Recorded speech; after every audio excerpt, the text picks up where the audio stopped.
Macam-macam hal. Yang seorang kata kalau aku jadi Tuhan, yang seorang lagi pula kata Nabi pelarian. La ilaha illallah. Allah. Kalau tak nampak juga yang sama dengan mereka, yang sokong mereka, tanggunglah nanti di hari akhirat. Cakap apa ni Nabi pelarian? Bak datang kitab mana keluar kenyataan Nabi sebagai pelarian? Bawa keluar. Malaikat kalau kitab-kitab barat, orientalis barat. Pelarian ni satu bentuk penghinaan. Pelarian ambil daripada perkataan mana? Perkataan lari. Adakah Nabi kita lari? Kalau lari tu tanda pengecut. Nabi kita pengecut. Bani kita nak cakap Nabi kita pengecut, kan? Nabi boleh hadap. Nabi, kalau Allah tak perintah Nabi suruh hijrah ke Madinah, Nabi akan tetap duduk di Mekah, lawanlah Abu Jahal, Abu Lahab. Tapi pergi ke Madinah tu bukan sebab Nabi lari. Allah perintah, Allah suruh Nabi pergi Madinah, kan? Supaya kita ambil hikmah daripada kisah tu. Apa iktibarnya? Ni kata Islam tertegak daripada pelarian. Oh ya Allah. Kalau tak bertaubat juga berdosa besar, dan takut-takut akidahnya songsang jadi kafir.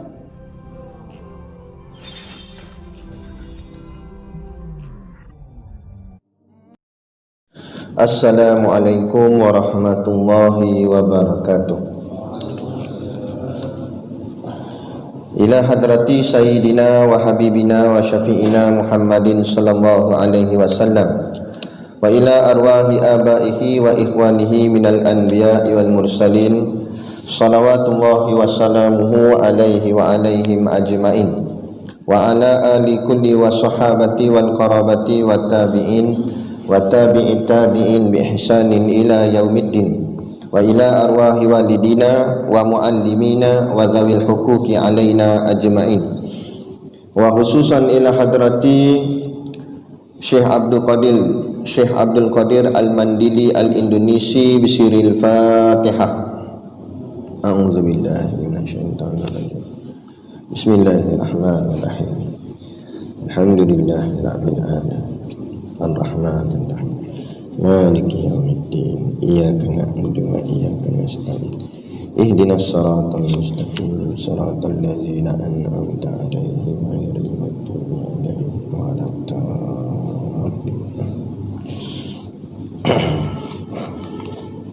Bismillahirrahmanirrahim.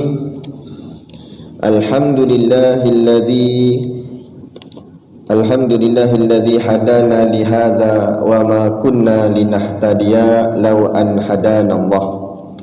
Asyhadu an la ilaha illallah wahdahu la syarikalah, wa asyhadu anna sayyidana Muhammadan abduhu wa rasuluh.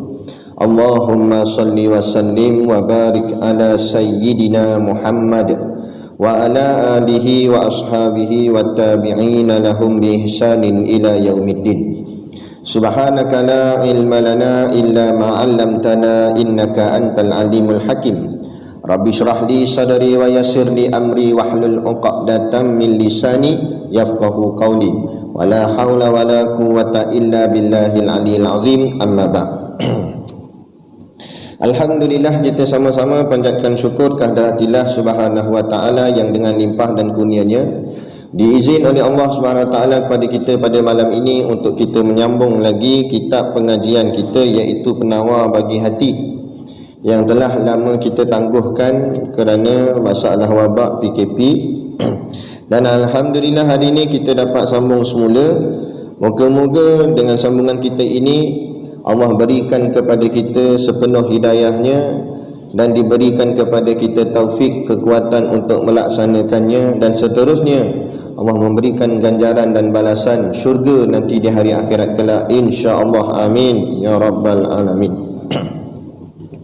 Yang saya hormati pengerusi surau dan seluruh saf kepimpinannya, para imam, para bilal, tok-tok siak yang tak dapat kita nak sebutkan namanya satu persatu, yang amat-amat disanjungi para asatizah, alim-alim ulama, tuan-tuan guru, ustaz yang mungkin hadir pada malam ini, mohonlah ditegur kepada hamba yang fakir dalam bidang ilmu ini, sekiranya apa yang disampaikan dan dikongsikan ada salah dan silapnya.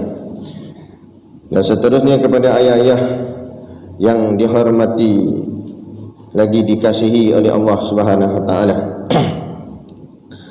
Baik, kita sambung kitab Jawi muka surat 5. Tak rumi saya tak pasti. Yang tajuk dia qala al-muallifu rahimahullahu taala wa nafa'ana wa iyyakum bi ulumihi fid daraini amin ya rabbal alamin. Kata pengarang kitab yang pertama pada menyatakan segala anggota yang 7. Betul kan berhenti situ? Ke pun tak tahu berhenti mana. Betul? Betul. Kitab yang pertama ni bab 1. Sebelum ni kita mukaddimah je. Yang ni baru masuk isi dia. Kitab yang pertama pada menyatakan segala anggota yang 7. Tajuk dia. Ada padanya 7 fasal. Fasal yang pertama pada menyatakan mata. Okey, baik. Dia kata kitab yang pertama, maknanya tajuk yang pertamalah atau bab yang pertama pada menyatakan segala anggota yang 7. Maknanya nak cerita 7 anggota. Anggota apa? Anggota custom, kan? Anggota sini maknanya anggota badan. 7 anggota badan. Pada anggota badan lebih daripada 7. Banyak anggota badan. Tapi kenapa disebut 7-nya? Ni kerana 7 anggota inilah seseorang tu boleh masuk 7 pintu syurga atau 7 pintu neraka. Kerana satu riwayat mengatakan syurga ada 7 pintu, neraka pun ada 7 pintu. Setengah riwayat lain kata syurga 8 pintu, neraka 7. Tak apalah, nak tahu yang betul-betulnya nanti tunggu kiamat lah. Tapi ini berdasarkan riwayat-riwayat. Baik, jadi maka ulama gariskan 7 anggota yang penting perlu dijaga. InsyaAllah, kalau nak kata dia gini dalam hidup ni, gini lah. Kalau kita tak boleh buat baik, sekurang-kurang jangan buat jahat. Dengan tak buat jahat tu baik dah. Bila dah tak buat jahat, baru kita boleh tambah kebaikan. Ini dalam masa yang sama, kebaikan tambah, jahat pun tambah juga. Tak jadi. Jadi yang kita nak, yang pertama, hentikan kejahatan dulu. Jadi kalau tak pun kita nak boleh kata confident nak masuk 7 pintu syurga, paling tidak kita cuba ikhtiar jangan masuk 7 pintu neraka. Sebab itulah lepas mayam digalakkan kepada kita, bukan wajib tapi digalakkan oleh alim ulama, baca Allahumma ajirna minan nar 7 kali. Allahumma ajirna minan nar, Allahumma ajirna minan nar 7 kali. Tapi biar faham makna. Dengan nar je, benda nar. Allahumma ajirna minan nar artinya bila kita sebut kat lafaz mulut, dalam hati kita pegang, ya Allah, jauhkan aku daripada neraka. Kenapa sebut 7 kali? Sebab 7 pintu neraka. Moga-moga bila kita minta, ya Allah, jauhkan aku daripada pintu neraka ni, daripada neraka ni, kita sebut 7 kali, moga-moga 7 pintu kita dijauhkan. Tu maksud dia. Kerana ada riwayat kata, siapa yang baca ayat tadi tu, Allahumma ajirna minan nar, maka neraka menjawab, ya Allah, jauhkan dia daripada kami. Moga-moga dah. Tu. Jadi ini 7. Jadi 7 anggota tu apa dia? Ada padanya 7 fasal. Maka daripada 7 anggota itulah maka terbit 7 kategori ataupun 7 bab dia, bab kecil dia.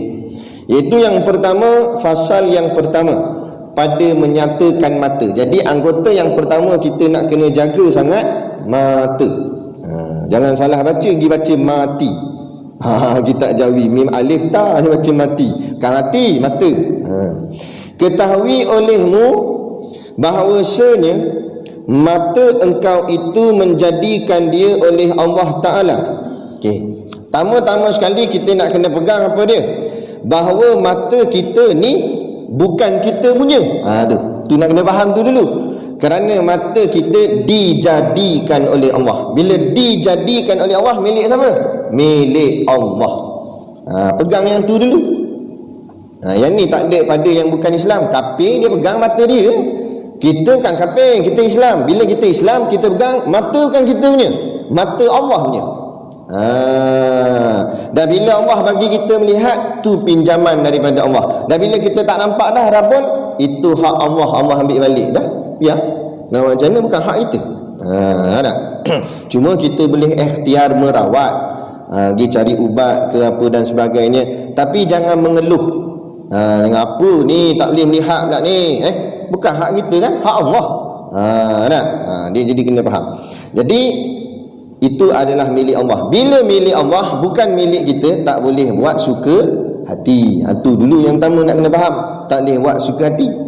Kalau kita punya tak apa, suka hati lah. Kita nak apa? Kereta kita nak terajang pintu sampai ke mek, tak kisah lah. Kita baru beli, seat tu balut dengan plastik ni, keluar daripada showroom tu, nak tutup pintu tu tak pakai dengan tangan, tendang dengan kaki sampai ke mek pintu. Kata seller yang tukang jual tu, apa pergi sepak suka hati aku, kereta aku, dia kata. Betul juga. Tapi nampak bengong pergi sepak pintu, dia kata. Nah, betul lah kata dia, suka hati dia. Tak? Tapi mata kan kita punya, Allah punya. Bila Allah punya, tak boleh jawab suka hati aku. Ni zaman lah, ni zaman suka hati. Zaman sekarang ni. Bila kita tegur, mana boleh tukar-tukar jantina ni. Suka hati saya lah, badan saya. Nampak? Ni kata gila babun nama dia. Babun pun tak gila macam dia. Ni dia tak sedar tu anggota badan tu semua milik siapa?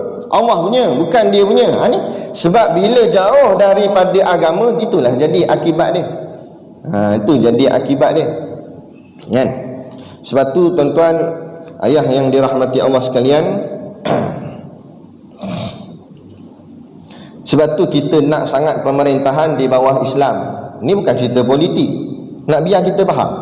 Kita nak sangat pemerintahan di bawah Islam, di bawah alim ulama. Kalau pemimpinnya bukan ulama pun, tapi sekurang-kurangnya pemimpinnya mendengar nasihat ulama. Sebab apa?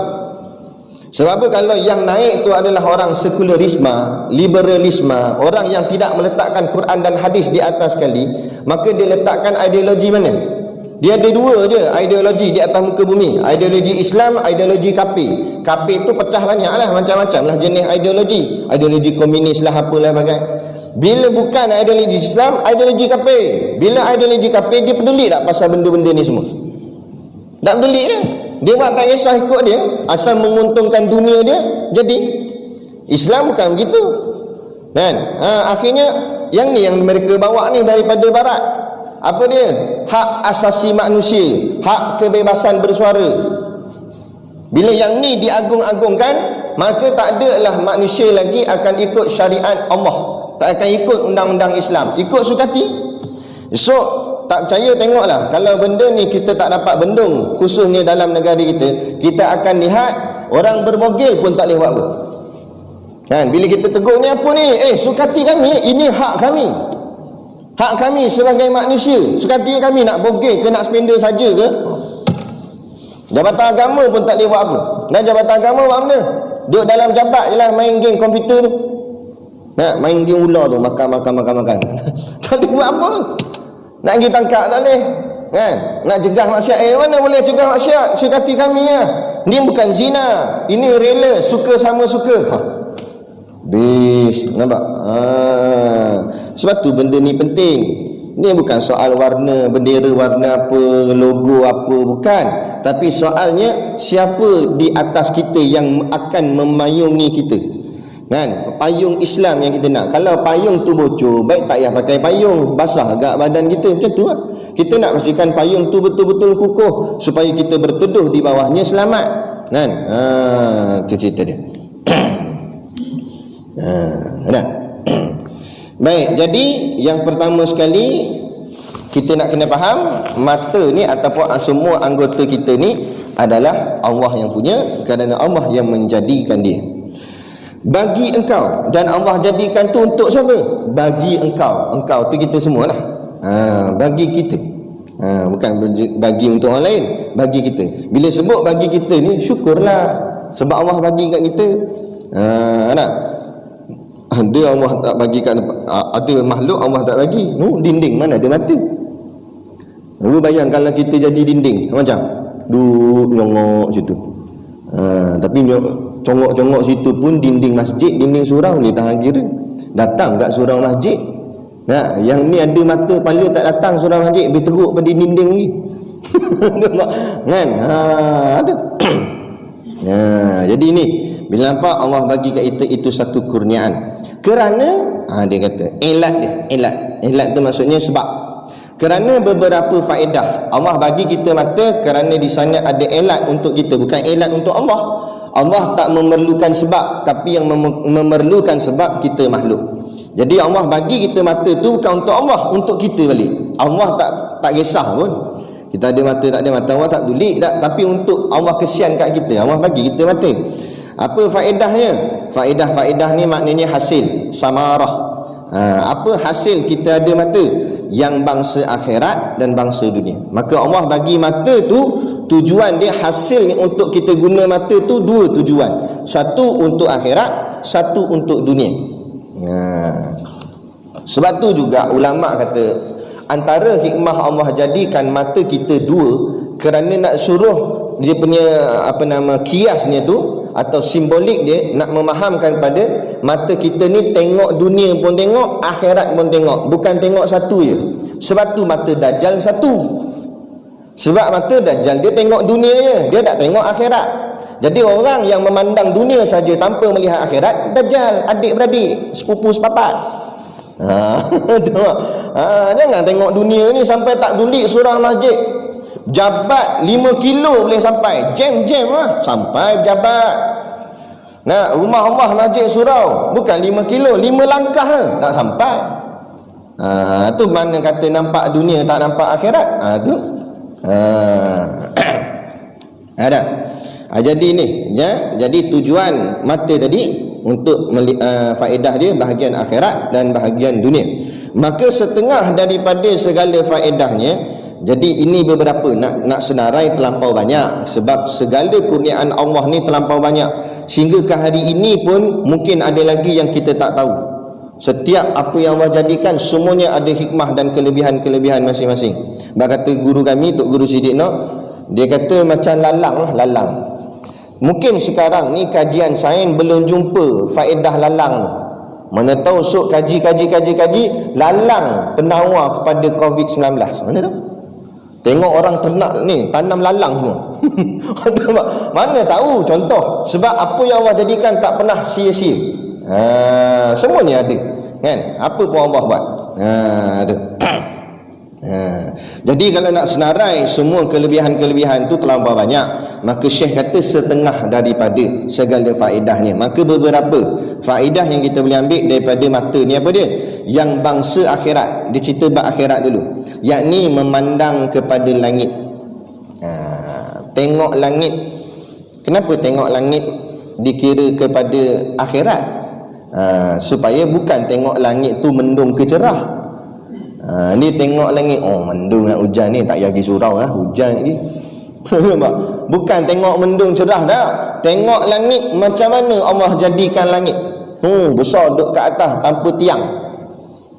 Boleh terima dengan akal yang kita faham benda yang tergantung mesti ada tiang atau ada tali yang gantung dia. Ni tali tak ada, tiang tak ada, Allah boleh buat terapung di atas.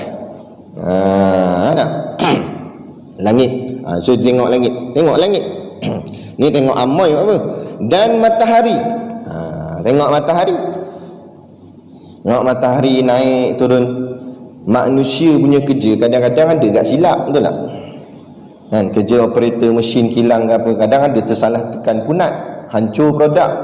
Kan, kadang-kadang ada kat tersilap kita bawa kereta, kadang tersasul juga nak tekan minyak, tekan brake. Nah, ada silap. Tapi pernah tak matahari tersilap naik? Pernah tak matahari tersilap, tersalah buat? Tak ada. Nah, kenapa pukul 8 pagi dah ni matahari tak keluar lagi? Ada, tak pernah berlaku lagi.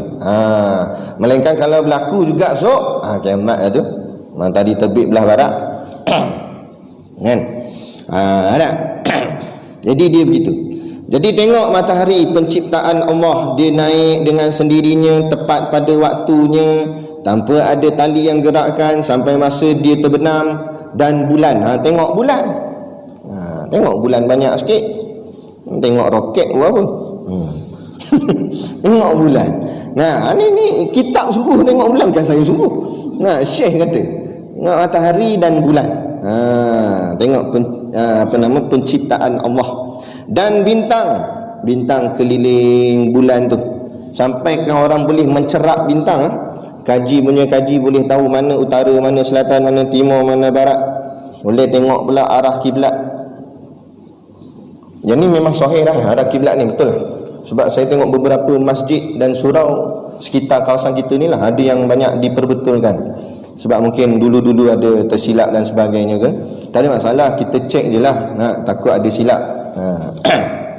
Ni. Dan tengok semua bulan bintang.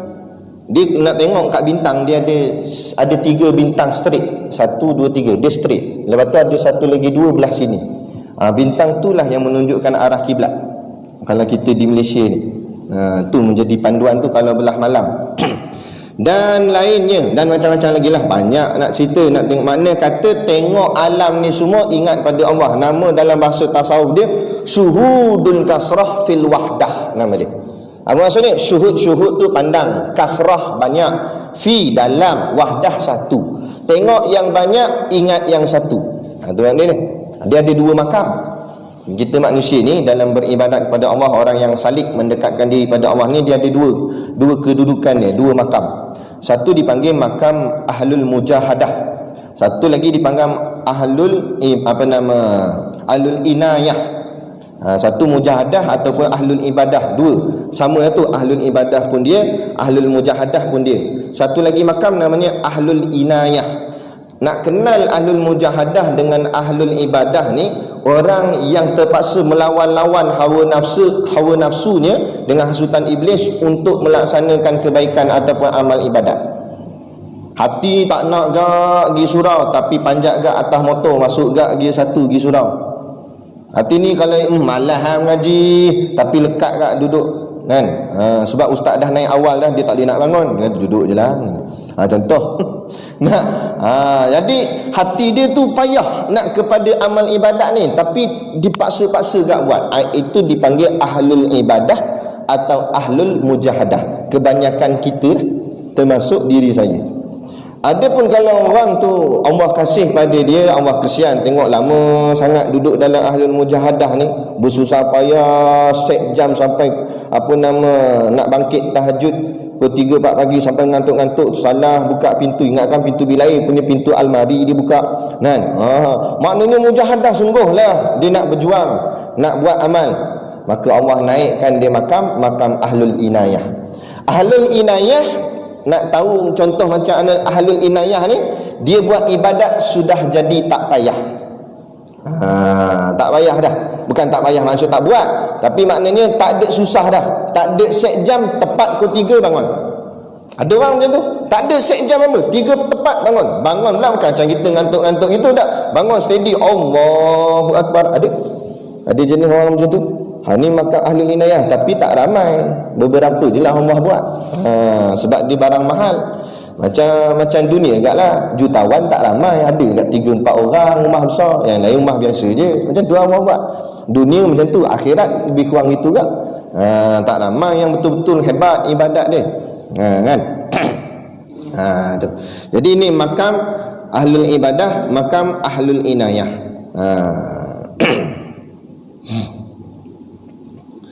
Jadi makam ahlul ibadah ni dia terpaksalah berjuang sungguh-sungguh untuk melawan hawa nafsu dia. Kan? Adapun makam ahlul inayah ni mudah bagi dia, dan setiap yang dipandang dia melihat kepada Allah. Dia pandang apa pun ingat Allah. Dia pandang apa pun ingat Allah. Kita ni yang ahlul ibadah, ahlul mujahadah, pandang apa ingat dunia lagi. Betul tak? Tengok kereta nampak duit kita beli. Kan? Jadi kita masih lagi barang-barang duk ingat dunia. Dan orang yang makan ahlul inayah kan dunia dah, semua berakhirat dalam kepala dia. Tak ada bahagian dunia, dan dunia ni tidak kisah pada dia. Kita sibuk kalau nak makan ni kan, malam ni fikir nak makan apa lagi, kedai buka dah ni. Kita duk fikir lagi waktu. Nah, ahlul inayah tak boleh. Nak fikir lagi nak baca surah apa pula. Nak semayang sunat apa pula. Tu yang dia kalutkan. Bak makan ni sikit-sikit sudah. Yang mana boleh teruskan hidup je, dia kata. Baik. supaya berdalil engkau dengan dia. Supaya kita buat ni, Allah buat semua alam-alam ni, melihat alam ni supaya menjadi dalil. Dalil di sini artinya saksi, supaya kita jadi saksi bahawa inilah ciptaan Allah. Dengan melihat ciptaan Allah, maka hati kita memandang kepada Allah. Itu yang dikatakan syuhudul kasrah fil wahdah. Itu bagi ahlul mujahadah. Dia mandang-mandang ni, dia terpaksa mengeraskan hati dia untuk nak melihat Allah. Jadi dipandang, dia paksa diri untuk ingat Allah. Itu dipandang yang banyak dulu, dia pandang makhluk dulu, baru nampak Allah. Itu makam orang biasa macam kita lah. Tapi kalau makam ahlul inayah, dia terbalik. Dia syuhudul wahdah fil kasrah. Dia terbalik ayat dia. Dia pandang Allah, baru nampak yang lain. Kita nampak yang lain dulu, baru nampak Allah. Betul tak? Dah dapat semua hal dunia, baru kita kata alhamdulillah, barulah kali tu nampak Allah. Nah, kita pergi jumpa doktor, ikhtiar ubat, makan ubat ni sihat, baru kita kata alhamdulillah, barulah nak buat doa kesyukuran. Tapi geng ahlul inayah dah Allah dulu, dia buat doa syukuran dulu, baru pergi ubat. Dia Allah dulu, baru dunia. Tu hebat depa ni. Nak kita selalu jawab gini lah, kaya sok kita kuatlah derma. Kita makna kita nak kaya dulu dunia. Kaya tu dunia. Kita nak dunia dulu, baru kita boleh buat akhirat. Orang yang syuhudul wahdah fil kasrah, ahlul inayah, dalam tak ada duit dia sedekah. Kadang-kadang sampai berhutang sebab nak sedekah. Sebab dia nampak Allah dulu, dia yakin Allah akan jamin rezeki dia. Sebab dia memandang Allah dulu. Ini kata hebat. Payah. Kita try buat boleh lah. Apa tanda kita buat atau kita betul-betul buat ni sekali-sekala. Hari ni boleh buat kan, buat belanja kawan keluar lagi, aku nak buat syuhudul wahdah fil kasrah. Tak apa ustaz, barang-barang ni semua saya beli, saya bagi kawan-kawan, surau saya bagi. Hari ni je lah, bulan depan beli lagi. Tu makna kata kita try je nak buat, tu panggil sekali-sekala. Tapi kalau orang memang jalan dia dah, itulah mainan dia. Amal saja, tak beli apa dah bahagian dunia. Tu dia. Tu orang betul dia. Supaya berdalil engkau dengan dia atas ada Allah Ta'ala. Dengan melihat alam, bertambah yakinlah kita adanya Allah Ta'ala. Yang ni disebut pada sudut syuhudul kasrah fil wahdah. Mandang yang banyak, ingat yang satu. Tengok alam ni semua, yakin Allah ada, walaupun tidak nampak Allah tu. Dan atas keesaannya, dan tengok alam ni teratur elok, menunjukkan bahawa Allah itu Maha Esa. Maksud Esa sini, Allah tunggal, tak ada duaan, tak ada tigaan. Kerana kalau duaan lah Tuhan itu, nescaya berlagalah matahari dengan bulan. Matahari nak keluar, bulan nak keluar. Sebab lain-lain Tuhan dia tak. Itu menunjukkan keesaan, kerana jalannya elok, komplit, teratur sahaja elok. Macam kita lah, dalam nak takbir negara ni, walaupun Perdana Menteri tu seorang, tapi celaru juga dalam parlimen. Tekak sana, tekak sini, satu-satu usul nak bincang pun kelepak gitu. Sebab apa? Sebab banyak kepala. Allah nak buat keputusan atas dunia ni, nak bergaduh tak? Kun fayakun, jadi maka jadilah. Hak Allah boleh buat apa saja atas muka bumi ni, sebab dia sahaja yang menguasai bumi ni. Itu hebat kan. Dan atas kuasanya dan kekuasaan Allah yang sangat hebat, kita tengok alam ni, betul Allah cabarlah. Buatlah apa-apa yang kamu boleh buat, macam aku buat sehelai daun ke, buat sebelah sayap nyamuk ke, buatlah apa nak buat. Apa pun kita takkan boleh buat yang sama macam Allah buat. Yang manusia buat pada hari ini ialah mengubah, dipanggil inovasi ataupun evolution kan, bahasa sains dia. Maknanya dia ubah daripada A menjadi A+. Maknanya tambah-tambah aje. Tokok tambah ke kurang gitu je. Design dulu bentuk bumbung petak, lepas tu lama buat segitiga pula, main ubah-ubah gitu je kan. Tapi nak cipta satu benda yang tak ada kepada ada, tak boleh. Ni yang sains kafir, dia cuba mencabar Tuhan. Dia nak cuba buat manusia. Dia cuba gabungkan sel-sel ni, takkan jadi. Takkan jadi. Kalau jadi pun hancur, rosak dan buruk. Dia kacukkan sifat apa nama genetik daripada rimau masuk ke genetik manusia supaya manusia ada sifat rimau. Dia buat ni, betul ni kajian di luar negara. Jadilah kepala rimau tangan manusia, tapi tak lama mati dan rupa akan jadi buruk. Maknanya tak boleh nak buat macam mana Tuhan buat, takkan boleh. Takkan boleh. Buatlah apa pun. Itu sebab tu kita jangan cabar Allah. Macam-macam hal. Yang seorang kata kalau aku jadi Tuhan, yang seorang lagi pula kata Nabi pelarian. La ilaha illallah. Allah. Kalau tak nampak juga yang sama dengan mereka, yang sokong mereka, tanggunglah nanti di hari akhirat. Cakap apa ni Nabi pelarian? Bak datang kitab mana keluar kenyataan Nabi sebagai pelarian? Bawa keluar. Melainkan kalau kitab-kitab barat, orientalis barat. Pelarian ni satu bentuk penghinaan. Pelarian ambil daripada perkataan mana? Perkataan lari. Adakah Nabi kita lari? Kalau lari tu tanda pengecut. Nabi kita pengecut. Bani kita nak cakap Nabi kita pengecut, kan? Nabi boleh hadap. Nabi, kalau Allah tak perintah Nabi suruh hijrah ke Madinah, Nabi akan tetap duduk di Mekah, lawanlah Abu Jahal, Abu Lahab. Tapi pergi ke Madinah tu bukan sebab Nabi lari. Allah perintah, Allah suruh Nabi pergi Madinah, kan? Supaya kita ambil hikmah daripada kisah tu. Apa iktibarnya? Ni kata Islam tertegak daripada pelarian. Oh ya Allah. Kalau tak bertaubat juga berdosa besar dan takut-takut akidahnya songsang jadi kafir. Jangan buat main-main. Inilah akhir zaman. Betul lah kalau kita baca dalam kitab 40 hadis peristiwa akhir zaman, kita akan jumpa satu hadis Nabi kata akan datang satu zaman tak ada dah orang alim. Tapi zaman kita ada lagi orang alim. Esok takkan ada seorang pun orang alim. Yang tinggalnya juhalan, orang-orang bodoh. Dan mereka ni bila bercakap bercanggah dengan Quran dan hadis, bercanggah dengan agama. Dan mereka bila orang tanya soalan, mereka bercanggah dengan Quran hadis, sehinggakan mereka ni sesat dan menyesatkan orang lain. Orang yang ikut cakap dia, dengar cakap dia, habis pakat jadi sesat semua. Bayangkan, ni dah nampak dah, dia punya butir-butir tu dah nampak seorang dua. So akan datang lagi ramai puak-puak ni, kan? Habislah, tak tahulah nak jadi macam mana zaman akan datang ni. Kerisauan kita, anak cucu cicit kita. Kita mungkin tak lama dah, betul tak? Jam celik, pejam tak celik-celik dah. Senyap berah dah.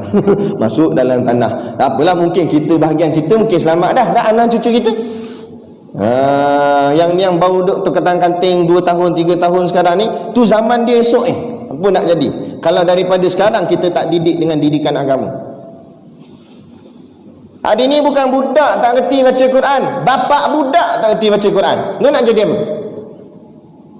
Kan saya tengok budak-budak muda, bukan muda sangat, besar dah lah, si ada anak dah, 2-3 orang anak dah, janggut dah, umur 30 lebih kat 40 dah. Sembang-sembang duk main babi-babi gitu. Sembang-sembang babi lah kau ni.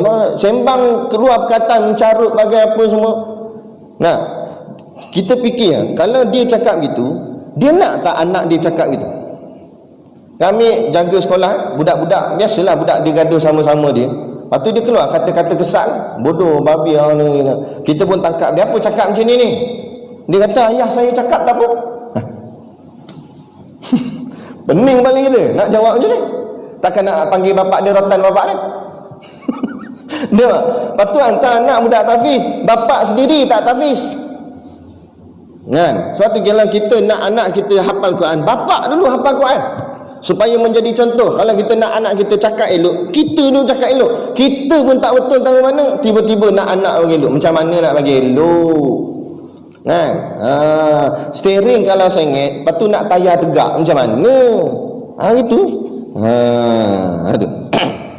Jadi kita mintalah, berubahlah, buat cara matang. Janganlah cakap bukan-bukan, sebab menjadi contoh pada budak-budak dan sebagainya. Dan macam mana masa depan Islam akan datang kalau macam ni lah jadi sikap perangai. Tu belum sembang, belum cerita bab pakaian lagi, mendedah aurat dengan seluar pendeknya apa semua bagai. Nak tu pelik. Dia hantar anak dia sekolah tahfiz, tapi dia kasih pendek. Dia pening. Macam mana lagi nak buat? Tak tahu nak kata macam mana. Kita nak didik anak dia, tapi bapak macam tu. Patutnya agaknya bapak dia kena daftar sekali rasanya. Bapak dia mau masuk juga sekolah tahfiz tu. Allahu Akbar. Dan setengah mana tadi? Atas kuasanya, dan setengah daripadanya melihat akan Quran. Dan selain daripada melihat alam, faedah akhiratnya lihat Quran. Quran ni kalau kita tak baca pun, tengok je ayat Quran, boleh pahala. Tu hebat Quran. Selain daripada Quran ada tak kalau kita tengok dia dapat pahala? Tengok sahabat utusan dapat pahala tak? Tengok je. Kena pula gambar perenang negara, pakai seksi nampak spender gini. Dapat pahala apa? Tak ada. Tengok Quran lah. Walaupun tak gerti baca. Lepas tu kami di tahfiz tu ada budak-budak bawah umur 7-8 tahun, dia tak pandai lagi baca Quran, dia baru main iqra' gitu. Jadi tiap-tiap malam kita ada buat amalan kat budak-budak, suruh baca suratul kahfi, suratul mulk gitu. Jadi dia pegang kat Quran, tapi dia tak pandai baca. Kita kata tengok je. Jangan tengok lain, tengok Quran. Kita nak didik supaya mata tu biasa tengok Quran. Kan? Tapi itulah, bila PKP ni mana hilang habis tengok Quran. Dia tengok TV duduk kat rumah habis mak bapak komplain, ustaz bila sekolah nak buka ustaz tahulah, kita kata tengok pada kerajaan bukan kita boleh pandai-pandai. Kerajaan kata boleh buka, baru kita buka. Kenapa ni? Ustaz payah nak jaga ustaz kat rumah, jenuh dia kata. Nak suruh bangkit subuh payah. Kita tanya anak siapa? Anak saya. Tu saya kata macam itulah kami jaga puan. Puan baru berapa bulan dia? Baru 4 bulan. Kami 4 tahun jaga dia. Anak puan tu sendiri, bukan anak lain, anak puan ni. Puan cakap pun dia tak nak dengar, mak dia sendiri tak nak dengar. Dah kami ni bukan mak dia, bukan bapak dia, tak ada pertalian hubungan langsung, saudara pun bukan, sepupu sepapat pun bukan. Lain jadi bayangan. Jadi bila kami rotan, janganlah marah. Ni bila kami rotan, baik tangan ustaz, biar saya rotan pula tangan ustaz. Geram aku. Bila ni kadang hikmah PKP, baru dia tahu macam tu punya susah anak dia gini gitu. Ingat senang kan? Dia jadi susah ni sebab pengaruh kawasan. Kita nak tahan payah juga. Duduk dalam kawasan depan rumah ada sabi kafe. Azan dah ke? Azan dah. Sikit lagi nak. Depan rumah macam-macam shopping komplek lah, apa semua bedah. Dalam rumah pun tak payah kata keluar rumah. Dalam rumah ada televisyen, cerita bukan. Kalau dia dah pandai nilai mana baik mana buruk, tak apa dah. Yang dia pakai habis dalam tu. Kan? Lagi budak-budak perempuan tengok cerita-cerita dalam filem, dedah sana dedah sini, dia pun nak ikut trend macam tu. Dia kata lawa juga pakai macam ni. Kan? Dia ikut habis lah.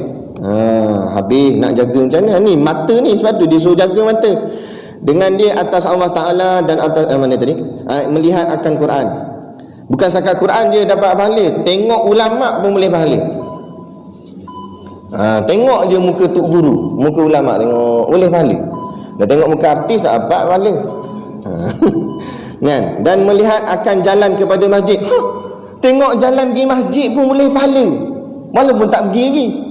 Tak apa, aku tengok pun jadi lah. Nak ceritanya, apa saja benda baik Allah bagi. Allah Maha Pemurah, bagi pahala. Tengok masjid boleh pahala. Ni kita tengok tokong Cina, apa selfie pula tu. Dia naik batu keh tu kan, batu keh tu atas tu macam-macam lah, ada patung-patung, selfie dengan patung, bengong. Baik selfie dengan tu imam. Dan kepada tempat menuntut ilmu boleh pahala juga. Pergi tempat menuntut ilmu boleh pahala. Walaupun tertidur dalam kuliah boleh pahala. Boleh pahala sebab dia duduk tempat baik. Dan setengah daripada faedah yang bangsa dunia, itu kita berhenti situ. Jadi cerita malam ni, mata tu faedahnya dari segi bangsa akhirat dulu. Kuliah akan datang berhenti dekat. Dan setengah daripada faedahnya yang bangsa dunia. Mata kita apa faedahnya dari sudut dunia pula? Nak tengok apa? Akhirat tadi kita faham dah. Tengok alam, ingat Allah. Kesimpulan kita kuliah malam ni. Tengok alam, ingat Allah. Lepas tu tengok pula benda-benda kebaikan akhirat seperti Quran, tengok ulama, tengok masjid, tengok jalan menuntut ilmu dan sebagainya. Tu semua boleh pahala. Dengan hanya melihat sahaja. Tu dengan mata saja Allah bagi pahala macam-macam kalau kita jaga mata ni kepada perkara kebaikan, insya-Allah. Jadi sekadar tu dulu pada malam ni. Saya mohon maaf sekiranya terkasar bahasa atau mengguris hati mana-mana pihak. Apapun yang baik itu datang daripada Allah, dan segala kekurangan itu adalah salah silap daripada diri saya sendiri. Dan macam biasa di luar sana ada sedikit produk perniagaan untuk menampung sekolah pondok dan juga tahfiz kami. Jadi pakat-pakatlah tuan-tuan sekalian membeli sambil menderma, insya-Allah. Jadi sekadar tu, wabillahi taufiq wal hidayah. Assalamualaikum warahmatullahi wabarakatuh. A'udzubillahi minasyaitonirrajim. Bismillahirrahmanirrahim. Alhamdulillahirabbil alamin, wassalatu wassalamu ala asyrafil anbiya'i wal mursalin sayyidina Muhammad wa ala alihi washabihi ajmain. Allahumma taqabbal minna salatana wa du'aana innaka antas samiul alim wa tub alaina innaka antat tawwabur rahim. Allahumma ja'al dinana dinan nabiy Muhammadin sallallahu alaihi wasallam, wa islamana islamal muslimin, wa imanana imanal mu'minin, wa salatana salatal khashiin, wa a'malana a'mal salihin, wa niyyatana niyatal mukhlisin, wa dhunubana ya Allah dhunubal mustaghfirin, wa hayatana hayatal ulama, wa mautana bi mauti syuhada, wa adkhilnal jannata ma'al anbiya'i alaihimus salatu wassalam. Rabbana atina fid dunya hasanah wa fil akhirati hasanah wa qina azaban nar wa qina azaban nar wa qina azaban nar. Sallallahu ala khairi khalqihi sayyidina Muhammadin wa ala alihi wa sahbihi wasallam. Subhana rabbika rabbil izzati amma yasifun, salamun alal mursalin walhamdulillahi rabbil alamin. Amin ya rabbal alamin. Taqabbalallahu minna wa minkum. Takbir.